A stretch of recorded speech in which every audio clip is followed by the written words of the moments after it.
Baik, selamat pagi saudara yang kasih Tuhan. Senang bisa berjumpa dengan saudara-saudari semuanya, sekalipun perjumpaan kita hanya bisa dilalui melalui online. Tapi saya percaya oleh karena kasih dan anugerah Tuhan, kita bisa tetap beribadah walaupun di rumah masing-masing. Nah, saudara yang kasih Tuhan, hari ini merupakan hari yang spesial, karena hari ini merupakan hari yang khusus bagi para ayah-ayah atau papa-papa yang ada di rumah. Ini adalah hari Father's Day, gitu ya, hari besarnya mereka, hari yang diperingati oleh dunia ini, bahkan khususnya juga bangsa Indonesia ini pun, kita pun merayakan hal itu. Dan gereja-gereja, khususnya juga gereja Santapan Rohani, juga merayakan hari ayah ini menjadi sebuah momen penting untuk bersyukur karena ada ayah, ada papa di rumah, dan bersyukur karena sungguh Tuhan pakai para ayah-ayah, keluarga-keluarga Kristen ini menjadi berkat di dalam keluarga kita. Nah, saudara, hari kasih Tuhan, hari ini tema kita berkaitan dengan hari ayah. Dan temanya berbicara bagaimana menjadi seorang ayah yang baik. Nah, oleh karena itu, mari saya mengajak kita terlebih dahulu, kita tundukkan kepala, kita berdoa. Bapa kami dalam surga, kami bersyukur kepadamu ya Tuhan. Engkau adalah Allah yang baik bagi kami. Sungguh nyata bahwa firman-Mu yang menyatakan bahwa tidak ada yang bisa memisahkan kami dari kasih Tuhan. Tidak ada yang bisa memisahkan kami untuk kami tidak bisa beribadah kepada Tuhan.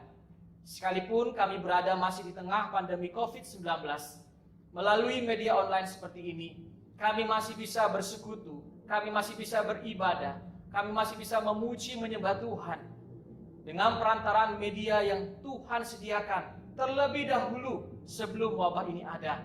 Dan kami siap, bahkan gereja-gereja Tuhan juga siap untuk terus melanjutkan pekerjaan Tuhan, menjadi berkat, saluran berkat bagi seluruh umat Tuhan, khususnya untuk setiap jemaat yang Tuhan percayakan di dalam gereja-Mu, untuk kami terus bersama melayani Tuhan. Terima kasih Tuhan, pakai hamba-Mu yang akan menyampaikan firman Tuhan pada hari ini. Biarlah firman ini menjadi berkat untuk kami semuanya, untuk keluarga-keluarga Kristen, untuk para ayah-ayah yang hari ini di hari khusus mengingat hari ayah. Ini doa kami Bapa, di dalam nama Tuhan Yesus Kristus kami berdoa. Amin.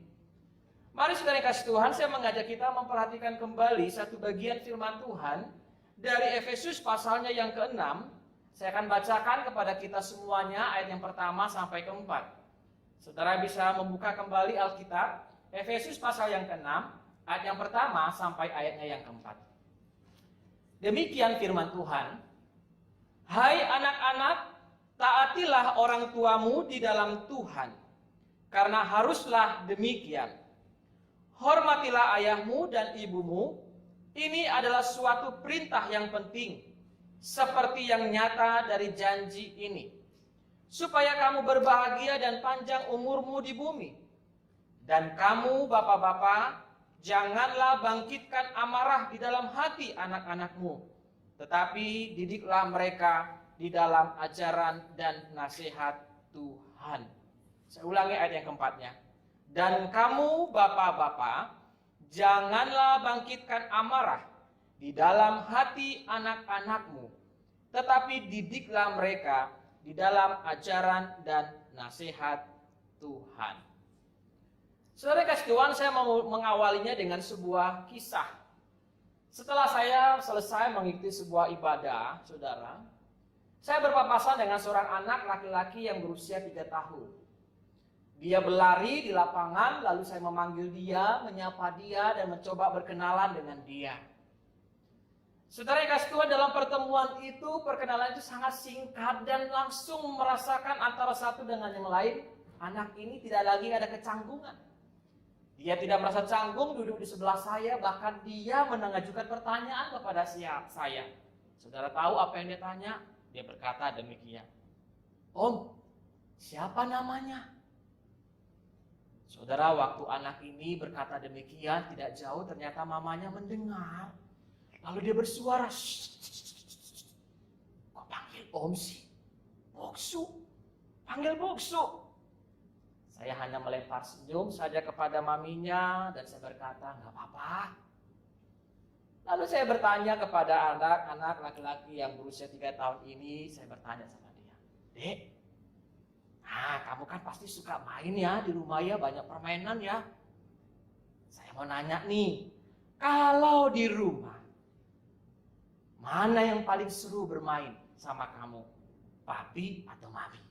Ayo, papi atau mami? Saudara laki-laki ini berkata, papi. Wah, papi seru mainnya. Waduh, kadang-kadang membuat saya tertawa. Papi bisa buat saya ajak main, bahkan kami main kuda-kudaan. Waduh, saudara bayangkan ya, kalau anak main kuda-kudaan, berarti anak ini naik ke pundaknya, ke punggungnya ayahnya.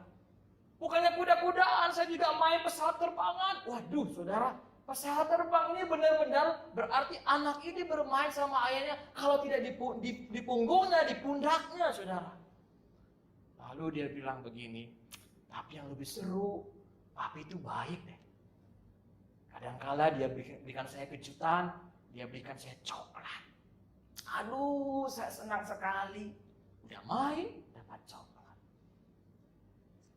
Saudara dikasih Tuhan, inilah konsep ayah yang baik menurut seorang anak yang berusia 3 tahun. Dia menilai ayahnya baik, tidak lepas daripada keseharian dia bisa bermain dengan ayahnya dan tidak lepas dari makanan. Ketika dia bisa bermain dengan ayahnya, ketika dia bisa mendapatkan makanan dari ayahnya, dia berkata, ayah saya baik. Saudara, permisi tanya, saya mau berkata sama kita semua yang ada di rumah, khususnya bagi para ayah yang ada di rumah. Kira-kira, ayah seperti apakah yang didambakan oleh anak-anakmu di rumah? Ayo coba pikirkan. Ayah seperti apakah yang didambakan oleh anak-anak kita di rumah? Ketika anak-anak melihat perilaku kita, kira-kira mereka menilai kita, diri kita, apakah seorang ayah yang baik kah? Saudara, menjadi seorang ayah yang baik bukan sesuatu yang terjadi dalam sekejap. Menjadi seorang ayah yang baik tidak sekedar hanya bermain atau memberikan makanan kejutan kepada anak. Menjadi seorang ayah yang baik adalah hal yang paling esensial, yang paling penting harus dimiliki oleh seorang ayah di dalam rumah tangganya, terkhusus bagi anak-anaknya. Inilah yang tertera di dalam bagian firman Tuhan yang baru kita baca tadi dalam Efesus pasal yang ke-6 ayat 1 sampai 4. Oleh karena itu, saudara yang kasih Tuhan, menjadi seorang ayah yang baik yang pertama, ayah yang baik itu selalu terhubung dengan Tuhan. Saya katakan sekali lagi. Ayah yang baik itu harus selalu terhubung dengan Tuhan. Saudara, dari mana kita berpikir hal sedemikian? Mari kita melihat konsep dasar dari keluarga Kristen. Keluarga Kristen adalah keluarga, satu lembaga yang didirikan oleh Allah untuk menghasilkan keturunan-keturunan ilahi. Dan di dalam menjalankan visi misi ini supaya menghasilkan keturunan-keturunan ilahi, peran penting di dalamnya itu adalah orang tua, khususnya untuk para ayah-ayah yang ada di rumah. Seorang ayah harus selalu terhubung dengan Tuhan. Seorang ayah yang baik dia harus menemukan lebih dahulu kebahagiaan sejati dia itu ada di dalam Kristus. Seorang ayah yang baik harus memiliki hubungan yang intim terlebih dahulu dengan Tuhan. Ketika engkau memiliki hubungan yang dekat, intim dengan Tuhan, ketika engkau mempunyai pengenalan yang baik dengan Tuhan, maka engkau pun akan mendapatkan kekuatan dari Tuhan. Bagaimana menggiring, memimpin keluarga ini dalam jalannya Tuhan. Bahkan terlebih ketika engkau diperhadapkan kepada anak-anakmu. Untuk itu, saudara yang kasih Tuhan, karena keluarga adalah lembaga yang dibangun oleh Allah. Ketika Tuhan mengizinkan kita, memberi kesempatan kepada kita, di dalam iman kita sebagai orang Kristen, kita menjadi seorang ayah. Saya mau katakan sama kita, menjadi seorang ayah adalah anugerah Tuhan. Menjadi seorang ayah itu anugerah, saudara. Oleh karena itu, di dalam anugerah itu kita harus bertanggung jawab di dalamnya. Kita harus melakukan tanggung jawab kita, tugas kita sebagai ayah di tengah-tengah rumah tangga bagi anak-anak kita.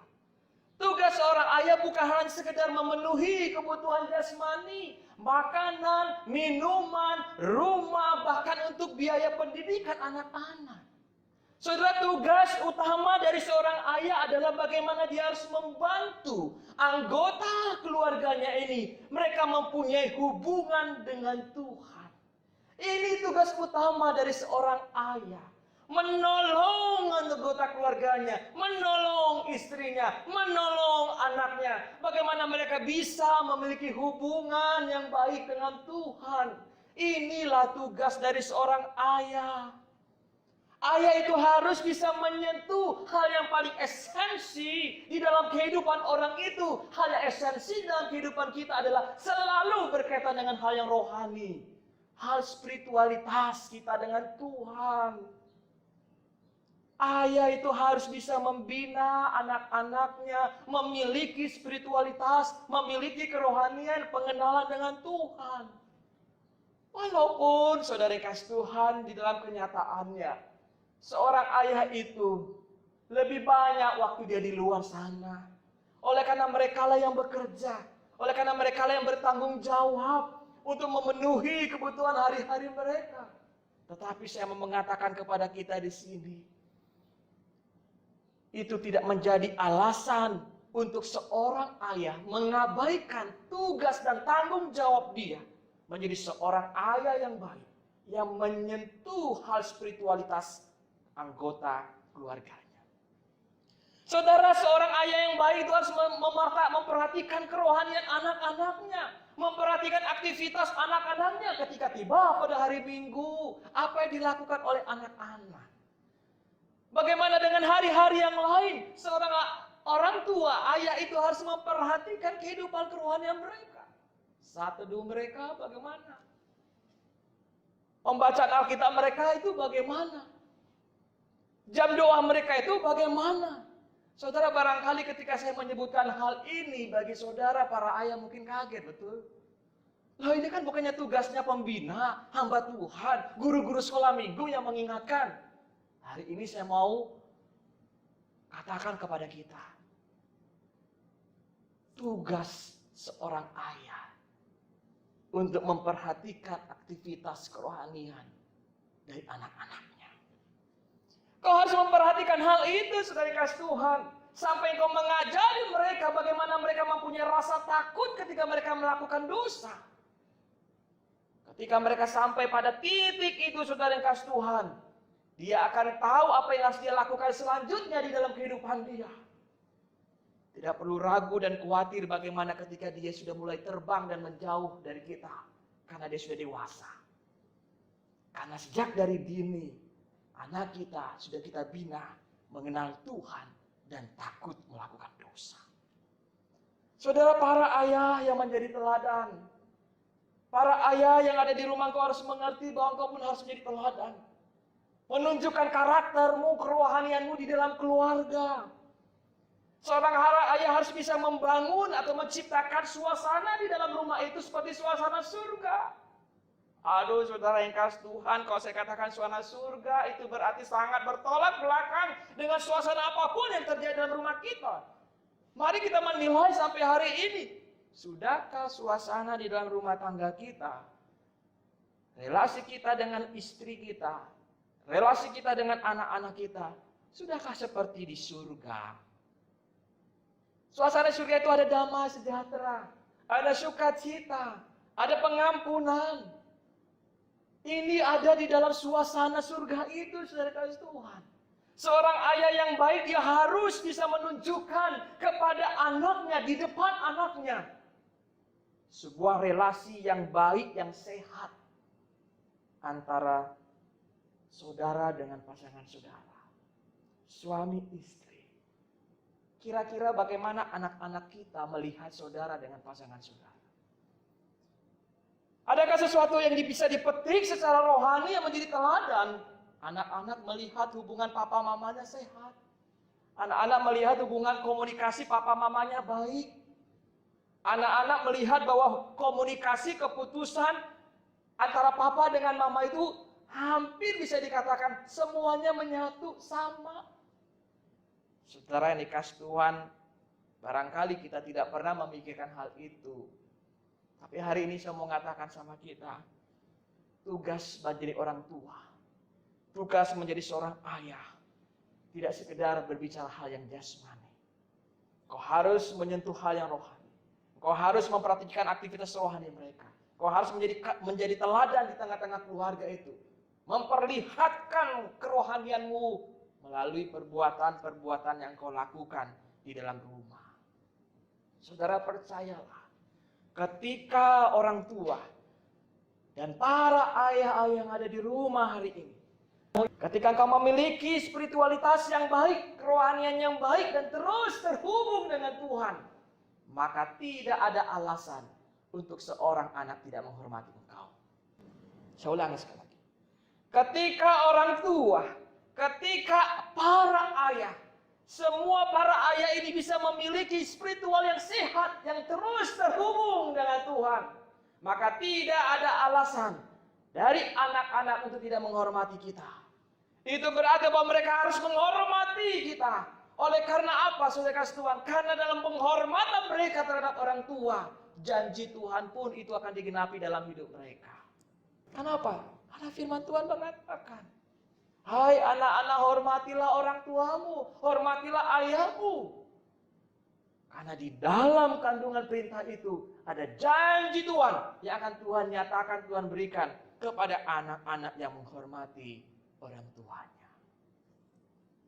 Saudara, ringkasnya saya mau katakan demikian, ketika sang ayah baik, ketika orang tua baik terhubung dengan Tuhan, maka di bawahnya anak-anak ini pun tidak lain selain dia hanya melihat Tuhan di dalam hidup kita.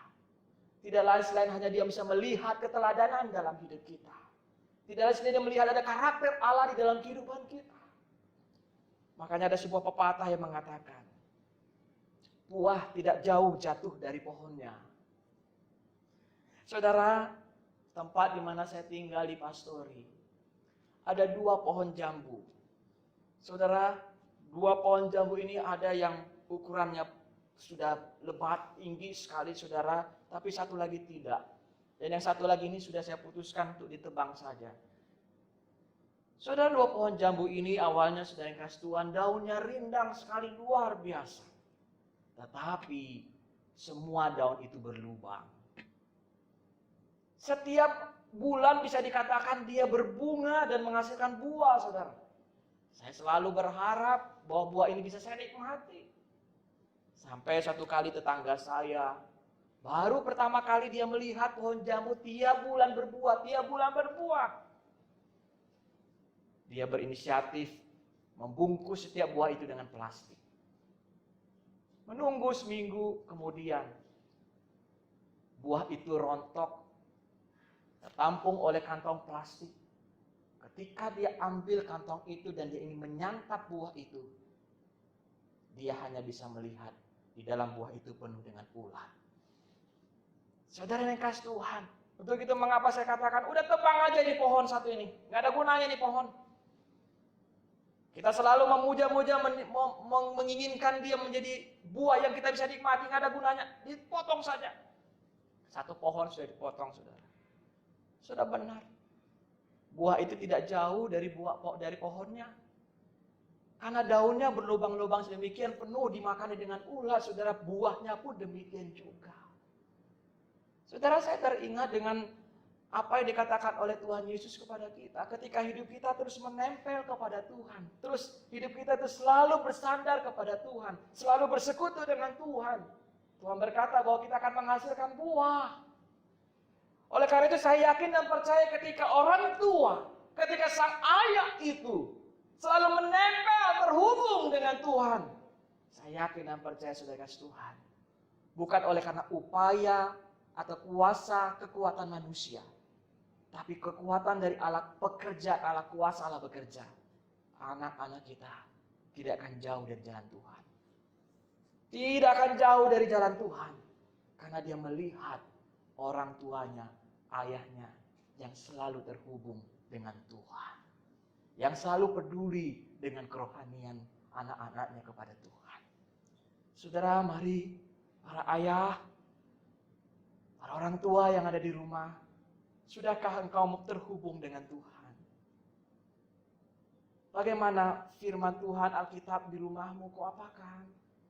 Sudahkah engkau selalu memiliki koneksi dengan Allah? Kau baca firman, engkau renungkan, engkau memuji Tuhan, engkau berdoa kepada Tuhan.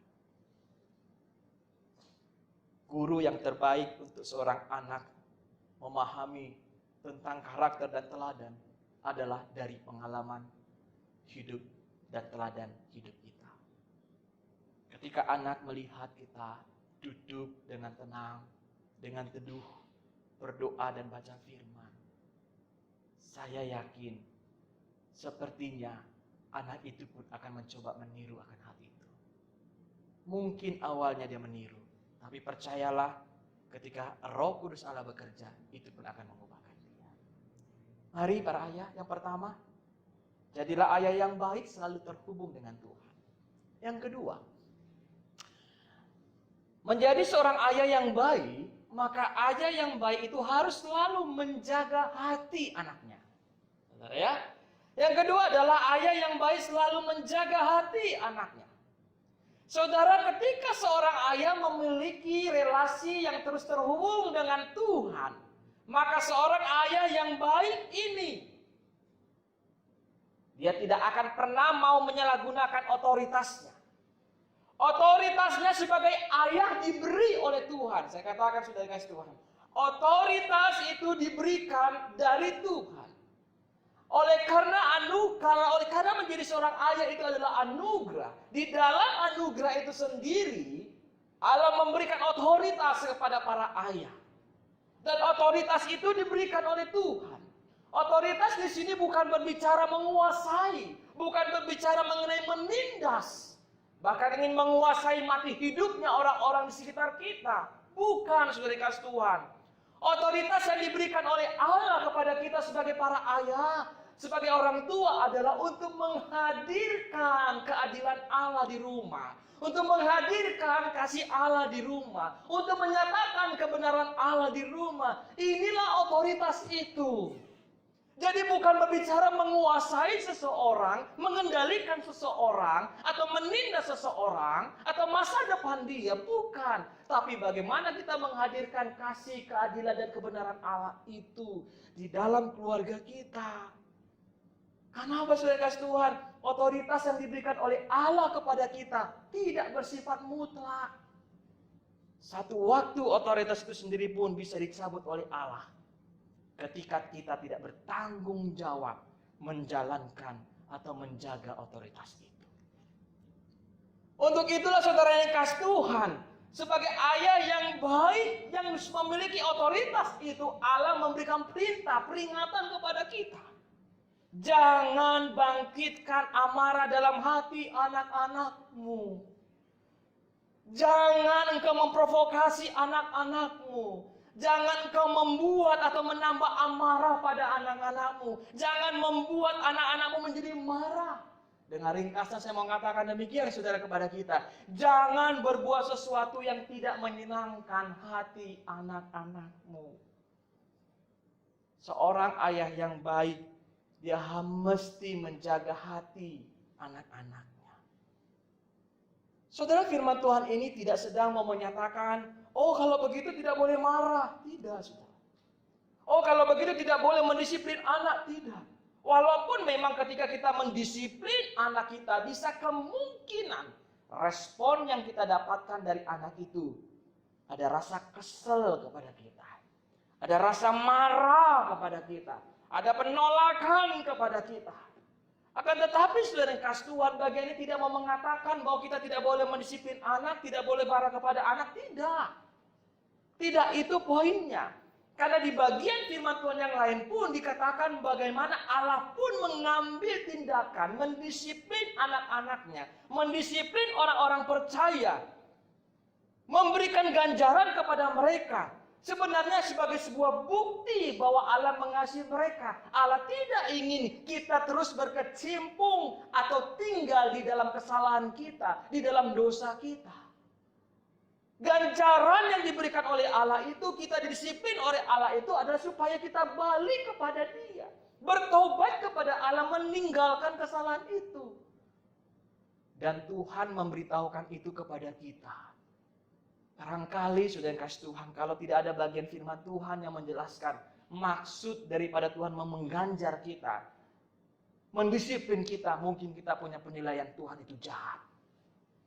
Tetapi Allah sudah memberitahukan kepada kita dalam surat Ibrani bahwa ganjaran disiplin itu Allah mau menyatakan kasih-Nya. Tuhan tidak mau membiarkan engkau terbuai oleh kesalahan dan dosamu di situ. Oleh karena itu, saudara yang kasih Tuhan, saya pikir perlu kita belajar mengenai hal ini dari Tuhan. Bukan tidak boleh marah, bukan tidak boleh mendisiplin anak. Akan tetapi yang paling penting kita belajar dari Allah adalah sebuah komunikasi. Allah memberitahukan alasan Allah dan tujuan Tuhan memberikan ganjaran dan disiplin itu. Itu mengapa saudara ketika membaca surat Ibrani bisa tentang ganjaran kepada anak-anaknya yang percaya. Saudara jauh berpikir bahwa Tuhan itu jahat. Saudara justru melihat Tuhan itu baik. Demikianlah saya pikir bahwa setiap orang tua, setiap para ayah ketika engkau mendisiplin anakmu yang mungkin bisa menimbulkan penolakan, perlu kita komunikasi dengan mereka. Tingkatkan komunikasi dengan mereka.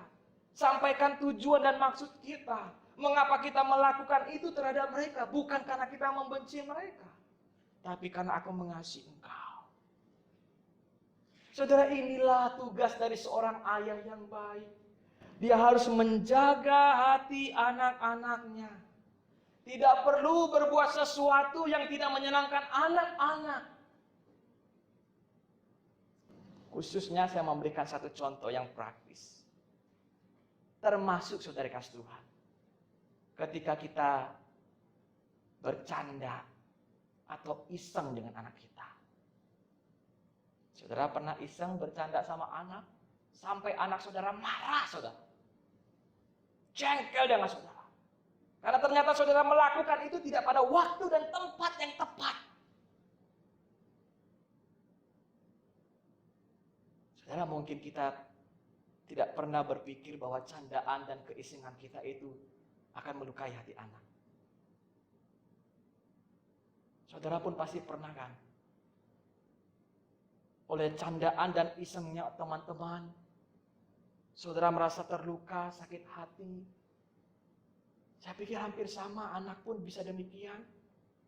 Itu mengapa saya katakan kepada kita, jangan berbuat sesuatu yang gak menyenangkan dia. Kalau kita tahu bahwa perbuatan iseng, candain dia, sampai membuat dia emosi dan sebagainya, hentikanlah itu. Kalau itu ternyata tidak menyenangkan dia. Jaga hati anak dari perkataan-perkataan kita yang tak membangun, yang melukai hatinya. Saudara, saya memberikan sebuah gambaran sedemikian. Hati anak-anak itu tipis seperti kulit di tubuh kita.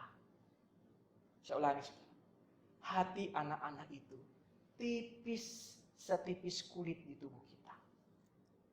Saudara, satu kali ketika saya berjalan, saya merasa tertarik dengan seekor kupu-kupu yang terbang dengan warna yang menarik.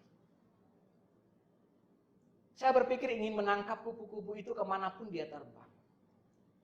Ternyata kupu-kupu itu membawa saya kepada satu lahan yang penuh dengan semak belukar dan ranting-ranting yang sudah tua.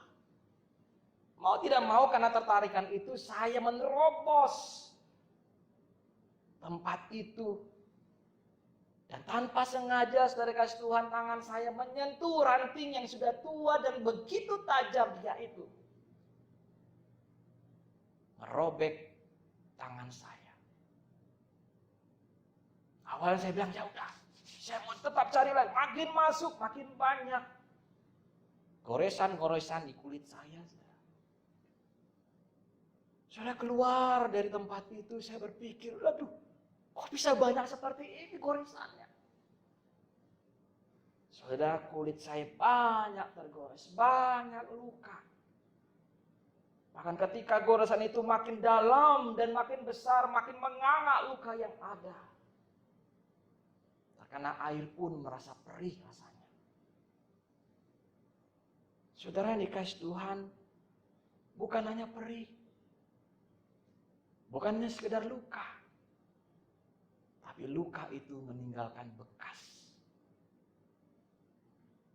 Saudara yang dikasih Tuhan, hati seorang anak setipis kulit di tubuh kita. Ketika kita salah berbuat, itu bisa melukai hatinya. Ketika kita salah berkata-kata, itu bisa melukai hatinya. Ketika kita salah mengerti maksud dia, itu pun bisa melukai hatinya. Saudara yang dikasih Tuhan, untuk itu saudara, mari menjadi seorang ayah. Uang yang kita punya, materi yang kita sudah kumpulkan, itu tidak bisa menyembuhkan luka-luka yang ada dialami oleh anak-anak kita. Hatinya sudah terluka dan itu terbekas. Dan ketika luka itu tidak dipulihkan, di masa-masa dia bertumbuh sedemikian, kita hanya mohon anugerah Tuhan, kiranya Roh Kudus memulihkan dia.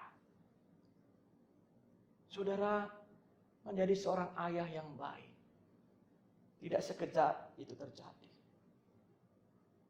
Teladan yang paling agung dan sejati untuk kita jadikan sebagai Bapa yang baik, Bapa yang sangat baik, adalah Bapa yang di surga.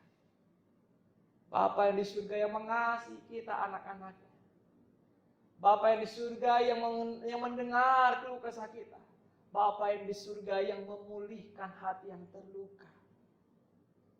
Saudara, hari ini, di hari momen hari ayah ini, kalau ada engkau mengenal, mengingat, saya katakan mengingat, atau baru saja engkau melakukan sesuatu yang tidak menyenangkan hati anak-anakmu,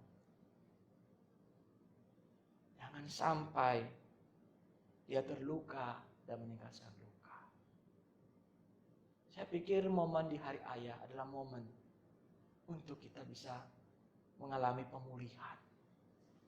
Satu keluarga mengalami pemulihan. Anak yang selama ini tidak menghormati orang tua, engkau harus menghormati orang tua karena itu perintah Tuhan. Tapi sebagai orang tua, kalau selama ini engkau merasa dengan segala kebutuhan, uang, hal-hal yang jasmani yang memenuhi semua kehidupan Tuhan anak-anakmu ataupun keluargamu, ingat itu tidak cukup. Harus menjalankan tugasmu. Sentuh hal yang rohani. Bimbing anak-anak dan keluarga mengenal Tuhan. Mari kita mengambil teladan Yesus Kristus. Mengambil teladan Allah Bapa yang di surga. Sebagai Bapa yang baik. Dia mengampuni. Dia memulihkan. Saudara, mari. Inilah momen di mana setiap keluarga mengambil kesempatan memperbaiki diri. Ada satu pertanyaan penutup untuk kita semua. Seandainya waktu ini bisa diputar kembali dan mundur ke belakang, hal apakah yang hendak engkau perbaiki? Sebagai engkau seorang ayah atau engkau sebagai orang tua terhadap anak-anakmu? Seandainya waktu bisa diputar kembali dan mundur ke belakang, hal apakah yang akan kau perbaiki sebagai seorang anak terhadap orang tua dan ayahmu?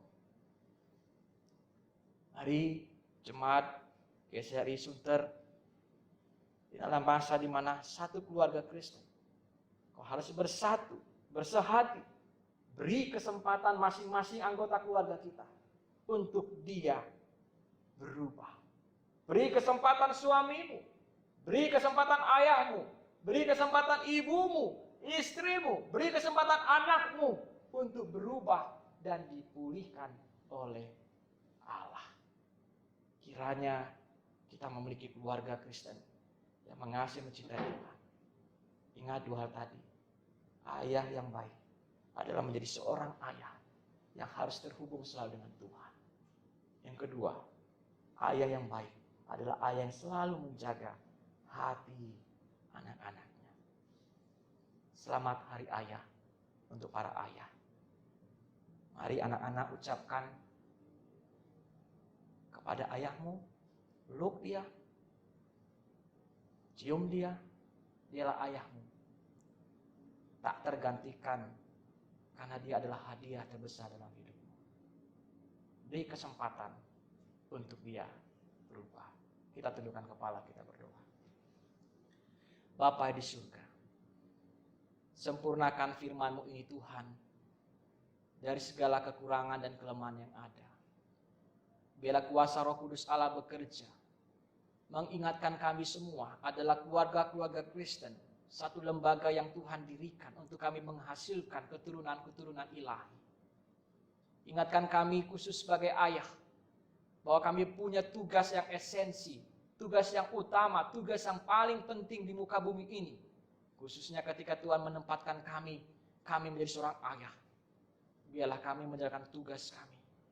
Tidak sekedar kami berjuang mati-matian, menghabiskan waktu, pikiran, tenaga kami. Bahkan kami berani berhadapan dengan maut sekalipun, hanya untuk memuaskan hal-hal jasmani untuk anggota keluarga. Hari ini kami ingin Tuhan, bukan itu menjadi terpenting. Tapi yang paling penting, kami harus berjuang bagaimana satu keluarga bisa mengenal Tuhan, punya hubungan yang baik dengan Tuhan, mencintai Tuhan. Pulihkan setiap keluarga. Kalau ada hubungan antara suami istri yang kurang sehat, Tuhan, inilah saat terjadi pemulihan. Kalau ada hubungan antara orang tua dengan anak yang tidak sehat, inilah saatnya terjadi pemulihan. Biar Roh Kudus Tuhan bekerja di rumah jemaat-Mu yang ada hari ini, yang ikut beribadah. Biar Roh Kudus Tuhan bekerja. Saya percaya setelah doa mereka bersekutu, minta ampun, minta dipulihkan Tuhan, keluarga ini akan berubah. Di dalam nama Yesus Kristus kami berdoa. Amin.